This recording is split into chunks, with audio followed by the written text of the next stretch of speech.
அனைவருக்கும் வணக்கம். நான் உங்க குருசெல்வி கிருஷ்ணா. நம்மளுடைய பதிவுல தொடர்ந்து நம்ம நடைமுறையில் இருக்கக்கூடிய, அதாவது நம்ம பேச்சு வழக்குல பயன்படுத்திட்டு இருக்கக்கூடிய பழமொழிகள் தான் நம்ம பார்த்துட்டு இருக்கோம். ஸோ இந்த பழமொழிகள் எல்லாமே நம்மளுடைய முன்னோர்கள் அவர்களுடைய அந்த வாழ்க்கை அனுபவங்கள நமக்கு பொக்கிஷமா குடுத்துருக்காங்க. ஏன்னா, முன்னோர்கள் எப்பவுமே நம்ம கூட இருக்க முடியாது. அதே மாதிரி நம்மளுடைய வாழ்க்கை சிறப்பாக இருக்கணும் அப்படிங்கிறதுக்காக தான் ஒரு பழமொழி வாயிலாக குடுத்துருக்காங்க. ஸோ அதனால தான் உண்மையான பழமொழி, உண்மையான அர்த்தம் நம்ம எல்லாருமே தெரிஞ்சுக்கணும் அப்படிங்கிறத நம்ம ஒவ்வொரு பதிவிலுமே நம்ம சொல்லிட்டு இருக்கோம். நம்ம நெறைய பழமொழிகள் வீடியோஸ் அப்லோட் பண்ணியிருக்கோம். ஸோ பார்க்காதவங்க போய் பாருங்க. தொடர்ந்து உங்களுடைய ஆதரவு எப்பவுமே நம்மளுடைய இந்த ஆலிஸ்வெல் சேனலுக்கு இருக்கணும் அப்படிங்கிறது இந்த தருணத்தில் ஒரு தாழ்மையான வேண்டுகோள். நெறைய பேர் சப்போர்ட் பண்ணிட்டு இருக்கீங்க. ரொம்ப நன்றி. இன்னைக்கு நம்ம பார்க்கக்கூடிய, அதாவது வழக்கத்தில் இருக்கக்கூடிய, அடிக்கடி இதுவும் பயன்படுத்தக்கூடிய ஒரு பழமொழி தான். அதாவது, கண்டதை கற்பவன் பண்டிதனாவான். கண்டதை கற்பவன் பண்டிதனாவான். இது ஒரு மருவிய பழமொழி. கண்டது கற்க பண்டிதன் ஆவான். இதுதான் இந்த பழமொழி இதுதான் உண்மையான பழமொழி. அப்போ இந்த கண்டதை கற்பவன் பண்டிதன் ஆவான். இந்த கண்டதை அப்படின்னு நம்ம ஊர் சைடெல்லாம் நம்ம நிறைய டைம் இந்த வார்த்தையை நம்ம யூஸ் பண்றதை பார்த்திருப்போம். இந்த கண்டதை அப்படின்னு சொல்லும்போது, கண்டதை பேசாத, கண்டதை செய்யாத, கண்டதை அதாவது என்னது, கண்ட இடத்துக்கும் போகாத, கண்டபடி தெரியாத, இந்த மாதிரி நம்ம வீட்டுல இருக்கிறவங்க சொல்லி நம்ம கேள்விப்பட்டிருப்போம். அப்ப கண்டதை அப்படிங்கிறது எப்படின்னா, ஒரு வரம்புக்கு மீறிய, அதாவது ஒரு தேவையில்லாத ஒரு விஷயத்த, வேண்டாத ஒரு விஷயத்த செய்யும் போது இந்த மாதிரி கண்டதை பண்ணாத அப்படிங்கிற மாதிரி ஒரு கண்டிக்கிற மாதிரி நம்ம வீட்டுல இருக்கிறவங்க சொல்லியிருப்பாங்க.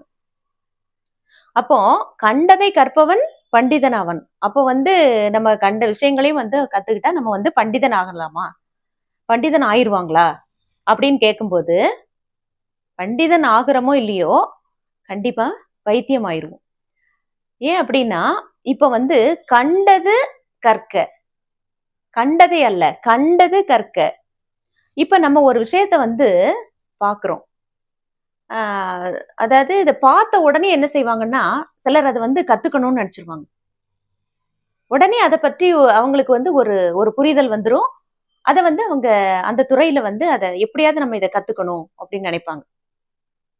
மெயினா பாத்தீங்கன்னா, இந்த பண்டிதன் அப்படின்னு சொல்லும்போது முக்கியமா அதுக்கு நிறைய மீனிங் இருந்தா கூட, முதன்மையா சொல்லக்கூடியது என்ன அப்படின்னா, கல்வியாளர்கள் அப்படின்னு சொல்லுவாங்க. அறிஞன், அதாவது கல்வியில சிறந்து சிறந்த புலமை மிக்கவர்களாக இருக்கவங்களை தான் இந்த பண்டிட் சொல்லுவாங்க. அதாவது பண்டிதர் அப்படின்னு நம்ம சொல்லுவாங்க. ஸோ இதுக்கு இன்னொரு மீனிங் மருத்துவம், மருத்துவன் அப்படின்ற ஒரு மருத்துவம் பார்க்கக்கூடிய மருத்துவர்களையும் இது இருக்கு. அதான் சொன்னேன், இதுக்கு நிறைய மீனிங் இருக்கு. முதன்மையா நம்ம சொல்லக்கூடியது இந்த புலமை மிக்க கல்வியாளர்களை. அப்போ ஒவ்வொரு துறையிலையும் நம்ம அந்த துறையில சிறந்து விளங்கக்கூடியவர்களை நம்ம அந்த துறை சார்ந்த, இப்ப தமிழ்னா தமிழ் பண்டிட் அப்படின்னு நம்ம சொல்லுவோம், கேள்விப்பட்டிருப்போம். தமிழ் பண்டிட் அப்படின்னு சொல்லுவாங்க. அப்போ நம்ம என்ன பண்ணணும்னா, ஒரு விஷயத்த பாக்குறதோட மட்டும் இல்லாம, அந்த துறை உங்களுக்கு எந்த துறை பிடிச்சிருக்கோ, அதாவது நமக்கு ஒவ்வொருத்தருக்கும் ஒவ்வொரு ஃபீல்டு பிடிச்சிருக்கோம் இல்லையா? அப்போ அதை நம்ம உடனே, அதாவது என்ன செய்யக்கூடாது, நம்ம இதை பார்த்துட்டு ஓகே நமக்கு அந்த டைம்ல இன்ட்ரெஸ்ட் இருக்கும், அதுக்கப்புறம் விட்டுருவோம். அந்த மாதிரி இல்லாம உடனே அந்த துறை சார்ந்த இதை அதுல ஒரு நாலேஜ் வளர்த்துக்கிட்டு, அதை நம்ம நிறைய விஷயங்கள் தெரிஞ்சுக்கிட்டு, அதாவது நம்ம படிக்கிறதோட மட்டும் இல்லாம அதுல எக்ஸ்பீரியன்ஸையும் கெயின் பண்ணும்போது அந்த துறையில நம்ம பண்டிதன் ஆகலாம். சோ இதுக்காக தான் நம்ம முன்னோர்கள் சொல்லியிருக்காங்க.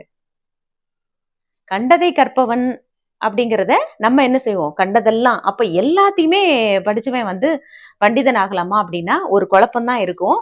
சோ எல்லா விஷயங்களையும் நம்ம தெரிஞ்சுக்கலாம். நம்மளை சுத்தி என்ன நடக்குது, நிறைய விஷயங்கள்ல, நிறைய துறைகள்ல நம்ம நாலேஜ் கெயின் பண்ணிக்கலாம். ஆனா நீ பண்டிதன் ஆகணும் அப்படின்னு நினைச்சன்னா, எந்த துறையில உனக்கு விருப்பம் இருக்கோ, எந்த துறை நீ ஈஸியா கத்துக்க முடியுமோ, எதுல உனக்கு விருப்பம் இருக்கோ அதுல நீ செலக்ட் பண்ணி அதை படிக்கும்போது அந்த துறையில் நீ சிறந்து விளங்க முடியும். அதுதான் பண்டிதன் சொல்லியிருக்காங்க. அந்த காலத்துல நிறைய பண்டிதர்கள்லாம் இருந்திருக்காங்க. அதாவது ஆபிரகாம் பண்டிதர் நம்ம கேள்விப்பட்டிருப்போம், நிறைய புக்ல எல்லாம் படிச்சிருப்போம். அதே மாதிரி அயோத்திதாச பண்டிதர், அப்புறம் வந்து ஆனந்த பண்டிதர், இந்த மாதிரி நிறைய பண்டிதர்கள்லாம் இருந்திருக்காங்க ஒவ்வொரு துறைகள்லையும். ஸோ இவங்க வந்து அந்தந்த துறைகள்ல புலமை பெற்று இருந்ததுனால தான் அவர்களுக்கு அந்த பண்டிதர் நம்ம சொல்றோம். ஸோ இதுதான் வந்து முக்கியமான பதிவு.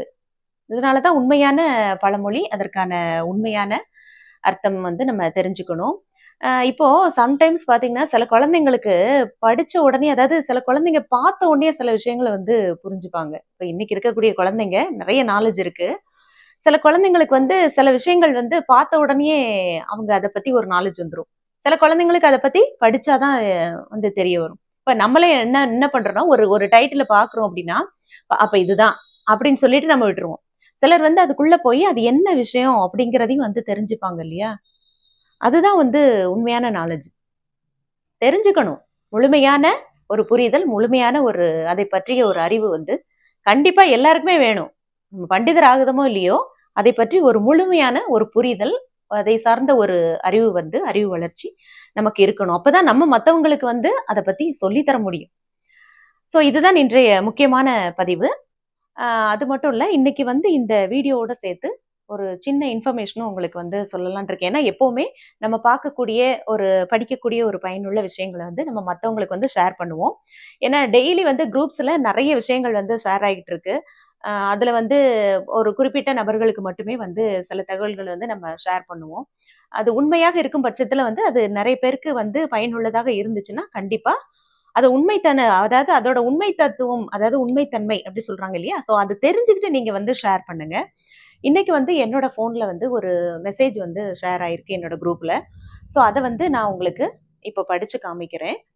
அது உண்மையா என்ன அப்படிங்கறத வந்து நீங்க தெரிஞ்சுக்கிட்டு, அது வந்து நீங்க எனக்கு மெசேஜ்ல அத கமெண்ட்ஸ்ல குடுங்க. அந்த மெசேஜ் வந்து பாத்தீங்கன்னா, ஒரு அர்ஜென்ட் மெசேஜ் அப்படிங்கிற மாதிரி, அதாவது சைபர் கிரைம்ல இருந்து குடுத்திருக்காங்க போலீஸ். சைபர் கிரைம் போலீஸ் அப்படின்னு போட்டு அந்த மெசேஜ் வந்திருந்தது.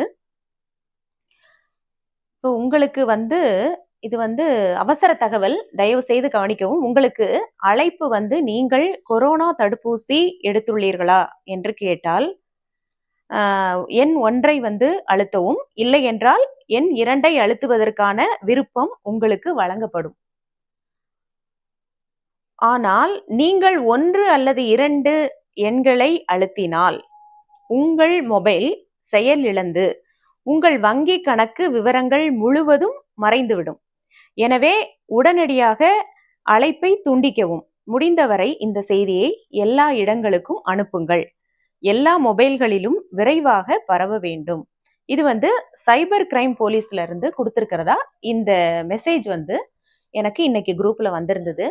இப்போ இது வந்து டிபார்ட்மெண்ட்ல இருந்து கொடுத்திருக்கிறதுனால கண்டிப்பாக இது ஒரு விழிப்புணர்வு மெசேஜ் தான் இல்லையா? எல்லாருக்குமே வந்து யூஸ்ஃபுல்லா இருக்கட்டும் அப்படிங்கிறதுக்காக தான் கொடுத்திருக்காங்க. சோ இது வந்து இது அதாவது நமக்கு என்ன டவுட் இருக்கும் அப்படின்னா, நம்ம வந்து இந்த நம்பர்லாம் வந்து பிரஸ் பண்ணும்போது நம்ம எப்படி நம்மளோட போன் வந்து ஹேங் ஆயிடுமோ, அதே மாதிரி அக்கவுண்ட்ஸ் எல்லாம் வந்து எப்படி வந்து ஃப்ரீஸ் ஆகுது. ஸோ இந்த மாதிரி நிறைய டவுட்ஸ் எல்லாம் நமக்கு இருக்கு இல்லையா? இது வந்து இந்த மெசேஜ் நிறைய பேருக்கு வந்திருந்ததுன்னா, அதோட உண்மையான ஒரு விளக்கம் என்ன அப்படிங்கறத நீங்க கமெண்ட்ஸ்ல கொடுங்க. ஏன்னா நிறைய பேருக்கு இது யூஸ்ஃபுல்லா இருக்கும். நிறைய பேருக்கு இந்த மெசேஜும் வந்து போயிட்டு இருக்கும்.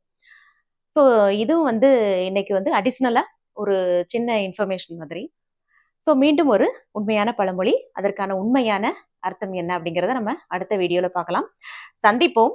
நன்றி, வணக்கம்.